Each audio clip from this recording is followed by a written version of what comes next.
धुरंधर movie से पाकिस्तान को मिर्ची लगी ये तो समझ में आता है, लेकिन कुछ भारतीय और विपक्षी पार्टियों को मिर्ची क्यों लग रही है, तो जानते हैं पूरी सच्चाई को। नमस्कार दोस्तों, आइए आज उन सभी लोगों के कपड़े उतारते हैं जो इस मूवी की बुराई कर रहे हैं, और यह भी जानेंगे कि आखिर कुछ भारतीय और विपक्षी पार्टियों को इस फिल्म से इतनी मिर्ची क्यों लग रही है, और उन नेताओं के भी कपड़े उतारेंगे जो पाकिस्तान के लियारी गैंग में शामिल थे। तो ये सब जानने के लिए बने रहिए वीडियो के अंत तक। तो शुरू करते हैं अपनी वीडियो।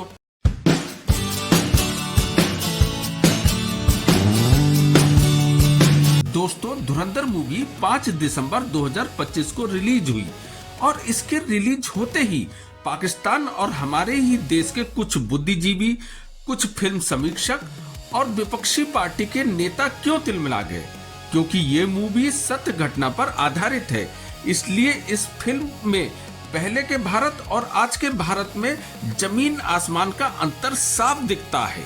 दरअसल इस फिल्म में पाकिस्तान के लियारी में, जो कि कराची में स्थित है, उसमें पाकिस्तान के अनेकों ऐसे गैंग सक्रिय थे जिसका काम अवैध तरीके से हथियारों की तस्करी करना, ड्रग्स की तस्करी करना और खुल्लम खुल्ला लोगों को कत्ल करना था। और इसमें मुख्य रूप से रहमान डकैत, जिसका सीधा संबंध पाकिस्तान के पीपीपी यानी पीपुल्स पार्टी ऑफ पाकिस्तान से था, जो चुनाव जीतने के लिए रहमान डकैत का खुला समर्थन करती थी, और रहमान डकैत का पाकिस्तान की खुफिया एजेंसी ISI से भी सीधा संबंध था, और रहमान डकैत ही पाकिस्तान के आतंकवादियों को हथियार सप्लाई करता था, और उन हथियारों पर अमेरिका और चाइना की मुहरें लगाई जाती थी, जिससे अगर भारत की सेना इन हथियारों को जब्त भी कर ले तो पाकिस्तान बड़ी ही खूबसूरती से ये कहकर बच जाए कि इन आतंकी हमले में उसका कोई हाथ नहीं है, क्योंकि उन हथियारों पर पाकिस्तान की कोई मोहर ही नहीं होती थी। इस मूवी में IC-108 विमान अपहरण और भारत पर 26/11 के हमलों को भी दिखाया गया है। इसके अलावा पाकिस्तान में किस तरह से भारत के जाली नोट छापे जाते थे, जिन्हें पहले कतर और फिर नेपाल के रास्ते भारत में भेजे जाते थे, और पाकिस्तान भारत के 500 और 1000 के नोट इस तरह से छापता था जिसमें असली और नकली नोटों में पहचान करना लगभग असंभव था, क्योंकि जो कंपनी डेलारू जो पाकिस्तान को नोटों के कागज की सप्लाई करती थी, वही कंपनी भारत को भी नोटों के कागज की सप्लाई करती थी, जबकि यह इंग्लैंड की कंपनी हमारे देश में ब्लैक लिस्टेड थी।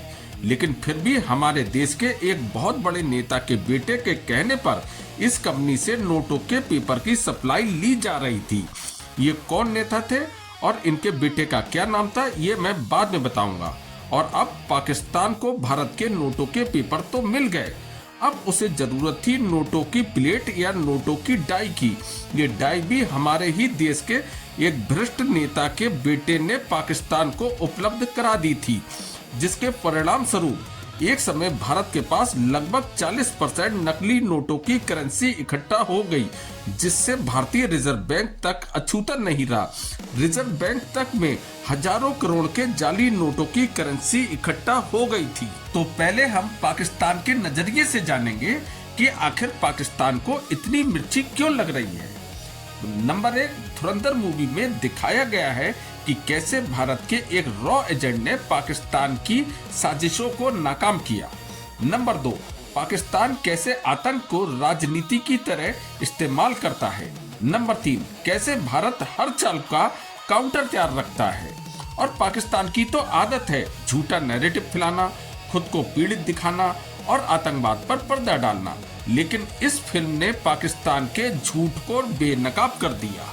और अब हम भारत के नजरिए से जानेंगे कि कुछ बुद्धिजीवी, कुछ फिल्म समीक्षक और विपक्ष की पार्टियों को इस फिल्म से इतनी मिर्ची क्यों लग रही है। दरअसल 2004 में UPA की सरकार थी, और 26/11 जैसे हमले कांग्रेस और UPA के समय में ही हुए थे। दरअसल हमारे देश की इंटेलिजेंस उस समय भी काबिल थी और इस समय भी काबिल है। 2004 के समय हमारी इंटेलिजेंस लगातार सरकार को हमले के इनपुट दे रही थी, लेकिन सरकार पूरी तरह से भ्रष्टाचार में लिप्त थी, जो इस इनपुट पर ध्यान ही नहीं दे रही थी। इस फिल्म में इंटेलिजेंस चीफ का रोल अजय माधवन निभा रहे हैं, जो कि अजीत डोभाल हैं, और उस समय भी सरकार ने इंटेलिजेंस को इतना कमजोर कर दिया था, जिस पर खुद अजीत डोभाल कहते हैं कि शायद कभी तो कोई राष्ट्रवादी सरकार आएगी, तब के लिए हम सबूतों को इकट्ठा करते हैं।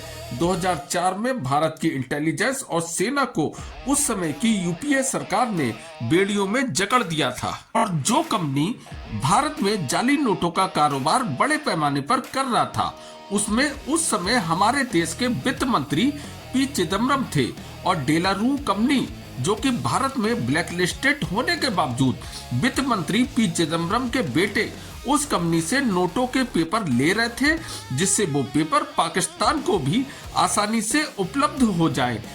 इंटेलिजेंस के पास इस बात के पुख्ता सबूत थे कि भारत के नोटों की प्लेट या नोटों की डाई भी खुद वित्त मंत्री के बेटे ने दुबई में पाकिस्तान को उपलब्ध कराई थी। तो इस तरह से उस समय की यूपीए सरकार पाकिस्तान के लियारी गैंग, आईएसआई और रहमान डकैत से मिली हुई थी। इसी कारण आज की कुछ विपक्षी पार्टियों को इस मूवी से इतनी मिर्ची लग रही है। वैसे आप इस विषय पर क्या सोचते हैं? आप अपनी राय कमेंट्स बॉक्स में जरूर दें, क्योंकि आपकी राय भी मायने रखती है।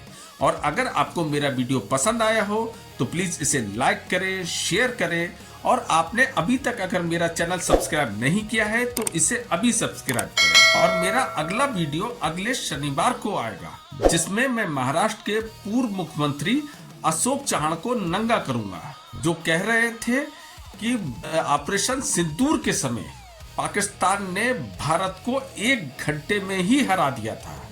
इस व्यक्ति ने हमारे देश को और हमारी सेना का अपमान किया है। तो फिर मिलते हैं अगले शनिवार को, तब तक के लिए थैंक यू वेरी मच, नमस्कार।